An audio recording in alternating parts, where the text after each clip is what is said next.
किसान भाइयों नमस्कार। मैं आज आप लोग के सामने प्रसार शिक्षा निदेशालय चौधरी श्रवण कुमार हिमाचल प्रदेश कृषि विश्वविद्यालय पालमपुर द्वारा फरवरी 2024 महीने के दूसरे पखवाड़े में किए जाने वाले कृषि एवं पशुपालन कार्य के बारे में हमारे वैज्ञानिकों द्वारा निम्नलिखित सलाह दी जाती है जो किसानों के लिए लाभप्रद साबित होगी। ये जो हम किसानों को अ, हर महीने के पहले और दूसरे पखवाड़े में जो हम सलाह देते हैं वो वैज्ञानिकों के पूर्व जो मौसम का पूर्वानुमान है उसको ध्यान में रखते हुए यह सलाह दी जाती है। तो किसान भाइयों आज हम जैसा कि अब मैं आपको बता रहा हूँ कि फरवरी माह का दूसरा पखवाड़े में आप कृषि और पशुपालन से संबंधित क्या-क्या सावधानियाँ और क्या-क्या कार्य कर सकते हैं। तो सबसे पहले हम बात करते हैं फसल उत्पादन। हमारे यहाँ जो हिमाचल प्रदेश में है इस समय अगर फसल की बात करें तो गेहूँ जो है वो सबसे ज़्यादा उगाई जाती है और ये निचले मध्य पर्वतीय क्षेत्रों में इवन उच्च पर्वतीय क्षेत्रों में भी इसकी खेती की जाती है। तो इस समय करीब-करीब 30-35 या 40 दिन की क्रॉप 40-45 दिन की क्रॉप तो हो चुकी होगी। तो इस समय खरपतवारों की समस्या के बारे में हम बात करेंगे क्योंकि ऑलरेडी पिछले कुछ समय में अच्छी बारिश हुई है। तो खरपतवार नियंत्रण के लिए गेहूँ में अगर जो गेहूँ के में जो खरपतवार आ जाते हैं उसमें 2 से 3-4 पत्तियाँ आ गई होगी या 2 से 5 पत्तियाँ के बीच में आ गया होगा। तो उसके नियंत्रण के लिए आप वेस्टा जो एक केमिकल है, रसायन है, उसको 16 ग्राम मात्रा लीजिए और 30 लीटर पानी में इसको घोलकर एक कनाल में इसको छिड़काव करें। जैसे आपने अगर आपके पास 10 कनाल ज़मीन है तो करीब-करीब 10 दूनी 20 पंप की आवश्यकता होगी, जो पंप आपका 15 लीटर का होता है। जहाँ घास कुल के जैसे चौड़ी पत्ती वाले खरपतवार हों समस्या हो वहाँ क्लोरोनिफॉस जो है उसकी छिड़काव किया जा सकता है। क्लोरोनिफॉस 10 डब्ल्यूपी है, 24 ग्राम मात्रा इसका लेना है या 16 ग्राम प्रति कनाल जो है वो 15 डब्ल्यूपी अगर है। ये देखना पड़ेगा आपको कि उस पे किस तरह का क्लोरोनिफॉस में कितने डब्ल्यू वेटेबल पाउडर उसमें अवेलेबल है। तो ये उसके अनुसार आप डिसाइड कर सकते हैं। अगर 10 डब्ल्यूपी है तो 24 ग्राम लीजिए और अगर 15 डब्ल्यूपी है तो 16 ग्राम प्रति कनाल के हिसाब से इसका छिड़काव कीजिए। और इसके बाद जो चौड़ी पत्ती वाले खरपतवार है उसके नियंत्रण के लिए 2,4-D है, जो 80 डब्ल्यूपी आता है कि 50 ग्राम मात्रा प्रति कनाल 30 लीटर पानी में घोलकर इसका छिड़काव करें। यानी कि क्लोरोनिफॉस और 2,4-D दोनों को आप छिड़काव कर सकते हैं अगर आपके खेतों में दोनों की समस्या है, जो पतले पत्ती वाले और चौड़े पत्ती वाले दोनों खरपतवार हैं। तो 2,4-D का छिड़काव क्लोरोनिफॉस के छिड़काव के 2 से 3 दिन के बाद करना चाहिए। ये ध्यान रखें आप। पहले जो पतले पत्ती वाले हैं उनको खरपतवारों को खत्म कीजिए क्लोरोनिफॉस का स्प्रे करके, जिसकी मात्रा आपको 24 ग्राम मैंने बताया या 16 ग्राम के अनुसार जैसा भी आपको अवेलेबल है। 10 डब्ल्यूपी है तो 24 ग्राम और 15 डब्ल्यूपी है तो 16 ग्राम की मात्रा आप ले सकते हैं एक कनाल के लिए।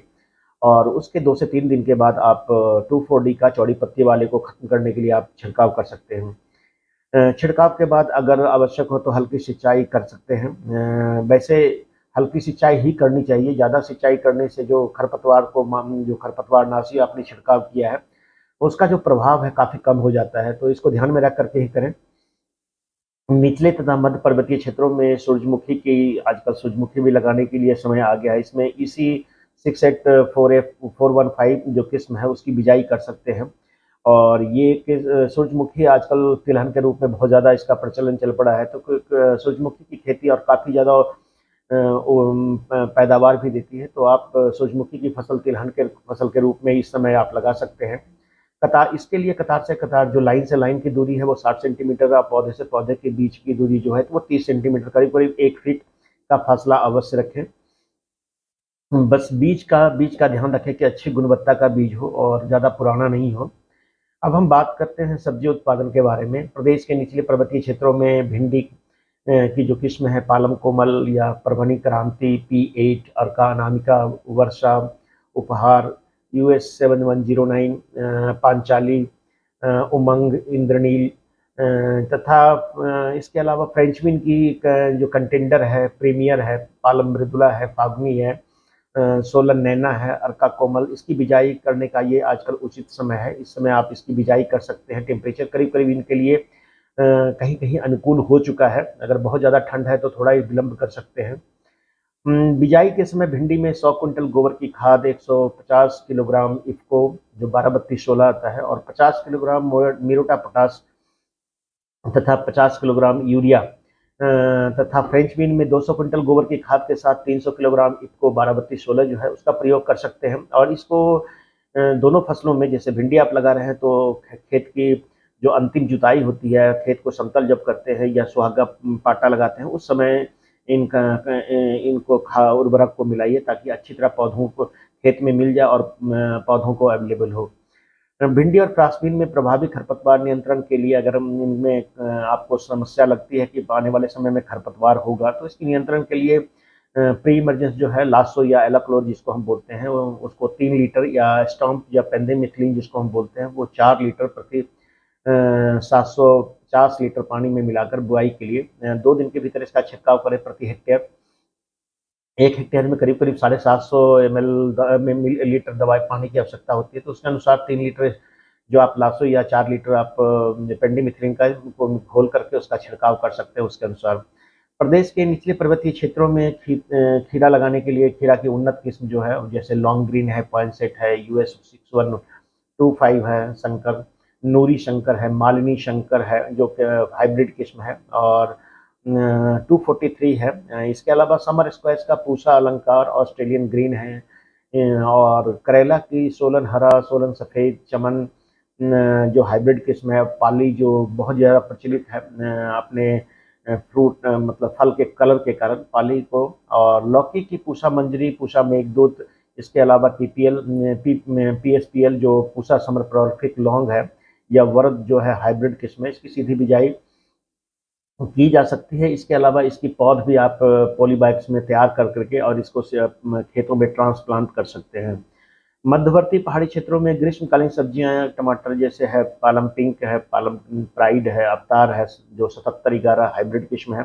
इसके अलावा रक्षिता है, वो भी हाइब्रिड है। पालम टमाटर शंकर वन है, यश भी है जो हाइब्रिड है, यश अच्छी वेराइटी है। हिम सोना, और इसके अलावा नवीन 2000 प्लस जो है जो हाइब्रिड किस्म है। इसके अलावा बैंगन की अर्का निधि, अर्का केशव और हिसार श्यामल के अलावा नवकिरण की बिजाई कर सकते हैं। इसके और अगर हरी मिर्च लगाना चाहते हैं तो उसमें सूरजमुखी बहुत अच्छी प्रचलित है, जिसका फल जो है वो ऊपर की तरह होता है, तो उसको आप लगा सकते हैं। इसके अलावा अगर शिमला मिर्च की बात करें तो कैलिफोर्निया वंडर और येलो वंडर है, ये अच्छी किस्म है जो बाहर में बहुत अच्छी तरह चलती है इस समय गर्मी के समय में। तो इसकी पनीरी उगाने के लिए आप क्यारी बना करके इसकी और पनीरी लगाइए। पनीरी उगाने के लिए 3 मीटर लंबा, जैसे टमाटर, शिमला मिर्च, हरी मिर्च वगैरह की आप पनीरी पौध उगाना चाहते हैं तो 3 मीटर लंबी जो है, 1 मीटर चौड़ी और जमीन की सतह से 10 से 15 सेंटीमीटर ऊपर उठी हुई जो क्यारी है उसको बनाइए, जिसको हम बेड भी बोलते हैं क्यारी को। और 20-25 किलोग्राम अच्छी तरह से इसको 3 मीटर वाले लंबाई 1 मीटर का जो क्यारी है उसमें करीब करीब 20 से 25 किलोग्राम गोबर की सड़ी हुई, बिल्कुल छनी हुई गोबर की सड़ी गली खाद का प्रयोग करें। उसके अलावा 200 ग्राम करीब SSP और 200 ग्राम इफ्को, या उसके अलावा 200 ग्राम इफ्को डाल सकते हैं जो 12-32-16 होता है, या साथ में इसके 15 से 20 ग्राम एंडोफिल M45 और 20 से 25 ग्राम फॉलीडॉल धूल जो है प्रति हेक्टेयर जो है कीटनाशक के रूप में प्रति क्यारी के रूप में मिट्टी के ऊपरी सतह पर मिला दें ऊपरी परत में।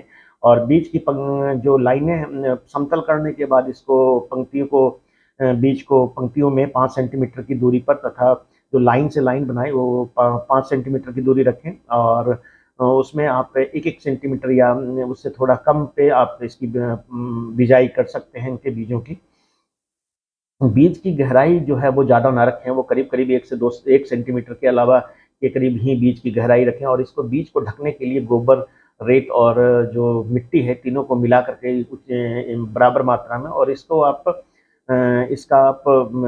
इसके ऊपर डाल सकते हैं जो बीज आपने बिजाई की है इसके ऊपर, ताकि जो है पपड़ी जो है वो हार्ड ना बने। और उसके बाद आप इसको नमी बनाए रखने के लिए फुहारे से इसकी सिंचाई करें।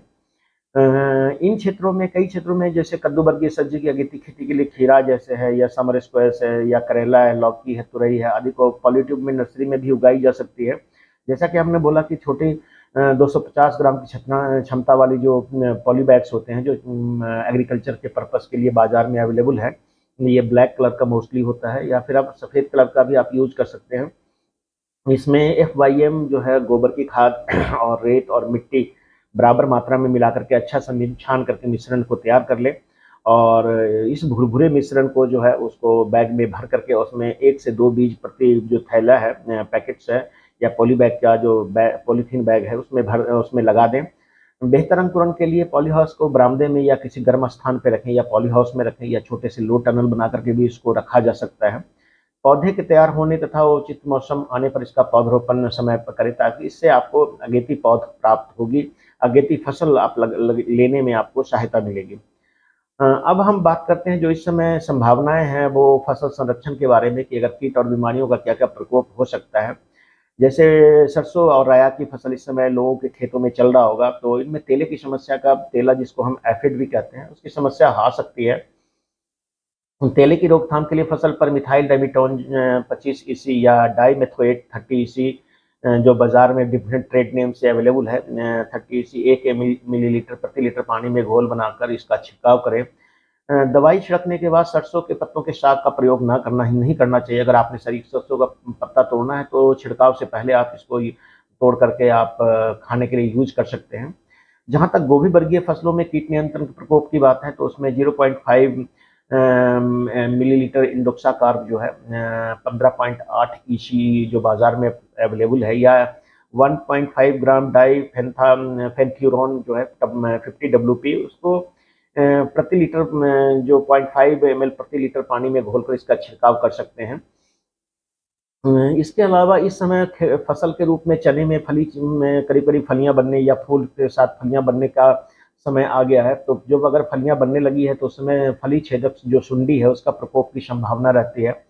तो उससे नियंत्रण करने के लिए, जब कई बार इसका बहुत ज़्यादा प्रकोप हो एकदम से हो जाता है और ये क्रिटिकल टाइम है, तो इस कंडीशन में NPB आती है, जो वायरस है NPB, 2% S जो है उसका 500 मिलीलीटर प्रति 500 लीटर पानी का प्रति हेक्टेयर का छिड़काव करें। 500 मिलीलीटर में 1 लीटर पानी में मिला करके उसको छिड़काव करें। भारी संक्रमण की स्थिति में फसल पर 0.8 मिलीलीटर लेमडा साइलोहेथ्रिन जो है, साइहेलोथ्रिन जो है 5 EC, या 5 मिलीलीटर अजाडीरेक्टिन 0.03% का 1 लीटर पानी में घोल बनाकर इसका छिड़काव करें।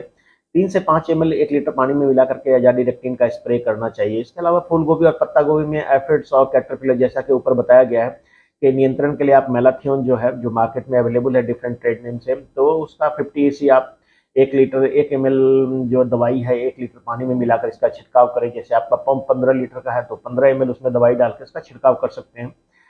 प्याज के विभिन्न रोगों के नियंत्रण के लिए एंडोफिल या रिडोमिल MZ जो है 25 ग्राम प्रति 10 लीटर पानी का छिड़काव कर सकते हैं, और करना भी चाहिए। इस समय प्याज में इस तरह की संभावना रहती है कि जो फंगस का ग्रोथ है, इस समय डाउनी मिल्ड्यू वगैरह की समस्या आ सकती है। यदि गेहूं की फसल में पीला रतुआ रोग का लक्षण दिखाई दे तो टिल्ट आती है, एक जो फंजीसाइड जिसको हम प्रोपिकोनाजोल भी बोलते हैं, 25 EC का स्ट्रेंथ का आता है, तो 0.1% यानी कि 30 मिलीलीटर प्रति 30 लीटर पानी में प्रति कनाल के हिसाब से छिड़काव करेंगे। 1.1% का यानी कि 1 लीटर में 1 लीटर में 1 ml दवाई डाल करके उसका छिड़काव कर सकते हैं। जैसे आपके जिस एरिया में ज़्यादा प्रकोप है उस एरिया में पहले छिड़काव करें। 15 दिन के अंतराल पर इसका दोबारा छिड़काव किया जा सकता है अगर यह नियंत्रित नहीं होता है तो। अब हम बात करेंगे इस महीने करीब पशुधन के बारे में, कि पशुओं को कुतरा हुआ चारा, जैसे हरा चारा जो सूखे चारे के साथ 10:1 के अनुपात में मिलाकर, जैसे कई बार लोग इस समय जई लगा देते हैं तो उसके साथ मिला करके इसको खिला सकते हैं। दाना मिश्रण में 2% खनिज लवण मिश्रण जो है, 1% नमक मिलाना ना भूलें। इस मौसम में पशु ज़्यादातर ये देखे जाते हैं कि गर्भाने की संभावना रहती है, तो इसके लिए पशुओं के लक्षण का उचित ध्यान रखें, और ब्यात के उपरांत अगर 2-3 महीने के बीच गर्भाधान करवा लें। यह तभी संभव होता है जब पशु का पालन पोषण संतोषपूर्ण विधि से यानी अच्छी तरह से आपने की है तो तो इसका ध्यान रखना ज़रूरी है कि पौधों में हीट कब आता है। पशुओं को इस महीने खुरमुहा मुँह पका रोग जो होता है, बीमारी का टीका अवश्य लगवा लें। इसका एक टीका भी आता है जो आप नज़दीक के जो वेटनरी हॉस्पिटल है वहाँ से आप ले सकते हैं। नवजात पशुओं को परजीवियों से बचाने का उचित बचाने का ध्यान रखें, और उसको जो है नवजात बच्चों को 1/10 भाग जो है खीस, जिसको हम कोलेस्ट्रम भी बोलते हैं, उसको हम पशुओं को देना चाहिए, बच्चे को देना चाहिए, नवजात पशुओं को, ताकि उसका ग्रोथ जो है अच्छा रहे और स्वस्थ रहे। लेकिन उसको आप जो है विभिन्न परजीवियां इसमें से बहुत ज़्यादा ससेप्टेबल होता है, तो इस समय आप इसका जो बचाव के लिए उचित दवाई का प्रयोग जरूर करें, उनको दें खाने के लिए। पशुओं को ब्याने से 2 महीना पहले मतलब जैसे जब अगर वो गाभन है तो उसको 2 महीना पहले उसको सूखा चारा दें। उसी इस अवधि में दाना मिश्रण 2 किलोग्राम प्रतिदिन की दर से अवश्य खिलाते रहें।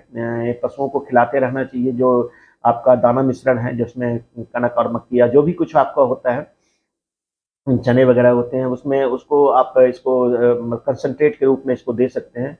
बछड़ियों को ब्रुसेलोसिस नामक बीमारी से बचाने के लिए 5 से 6 महीने के ऊन में टीकाकरण अवश्य करवाएं। गर्भित पशुओं में गर्भाधान सुनिश्चित करने के लिए उसके गर्भ परीक्षण जो 2-3 महीने के अंदर अंदर अवश्य करवा लें, ताकि आपको सुनिश्चित हो जाए कि यह पशु हमारी जो है वो गर्भ में है, मतलब यानी कि वो बच्चा देने वाली है, तो इसका ध्यान रखें आप। उसके अलावा मुर्गी पालन हेतु अच्छे चूजे प्राप्त करने के लिए अच्छी हैचरी में से अनुबंध कर लें, और उसके पालने की जगह पर उचित तापमान के साथ साथ अच्छा दाना मिश्रण व स्वच्छ जल की व्यवस्था भी कर लें। पुरानी मुर्गियों को कृमि रहित करने के लिए भी उचित व्यवस्था करें, उसको दवाई देते रहें ताकि उसमें कोई पैरासाइट्स ना हो। अनुत्पादक जो ओल्ड मुर्गियां हो गई है उनको निकाल दें और उसको उसकी छटनी कर दें। मछली पालने वाले किसानों के लिए तालाबों में देसी खाद डाली जा सकती है। मछली जो जैसे छोटे जो फिंगर्स जो आते हैं, जो जो मछलियों के बच्चे होते हैं, उनके पोषण की उचित व्यवस्था अवश्य रखें। तो किसान भाइयों, इस महीने में जो कृषि कार्य किए जाने वाले हैं या पशुपालन संबंधी जो कार्य किए वाले हैं, उसके बारे में प्रसार शिक्षा निदेशालय जो है किसान भाइयों से अनुरोध करता है कि अपने क्षेत्रों की भौगोलिक एवं पर्यावरण परिस्थिति के अनुसार अधिक एवं अति विशिष्ट जानकारी हेतु नजदीक के कृषि विज्ञान केंद्र या उस जिले के कृषि अधिकारी से संपर्क बनाए रखें। अधिक जानकारी के लिए कृषि तकनीकी जो सूचना केंद्र है हमारा एटिक है, उस पर आप 01894230395 या 1801801551 पे भी कांटेक्ट किया जा सकता है, और सही समाधान मतलब आप पा सकते हैं इनको फ़ोन करके। तो किसान भाइयों, फरवरी महीने के दूसरे पखवाड़े में क्या कार्य करना है, इसके बारे में विस्तृत जानकारी मैंने देने का कोशिश किया। किसान भाइयों, इसके अनुसार जो मार्च का महीना आने वाला है उसमें क्या क्या कृषि कार्य होंगे जो अगले पखवाड़े में, तो उसके बारे में भी हम जल्द ही आप लोग को सलाह देंगे। तो किसान भाइयों, हमारे इस चैनल को आप सब्सक्राइब कीजिए, ताकि आपको समय पर कृषि संबंधित या पशुपालन संबंधित उचित जानकारी जो हमारे कृषि विश्वविद्यालय के द्वारा दी जाती है वो किसानों को मिल सके। किसान भाइयों, प्रसार शिक्षा निदेशालय चौधरी श्रवण कुमार, हिमाचल प्रदेश कृषि विश्वविद्यालय पालमपुर जो है किसानों के हित में इस तरह की पखवाड़ा जारी करता है, कृषि पखवाड़ा, और आप इसको फॉलो करें। कोई विशेष जानकारी चाहिए तो आप कॉल कर करके हमसे बात कर सकते हैं। धन्यवाद किसान भाई।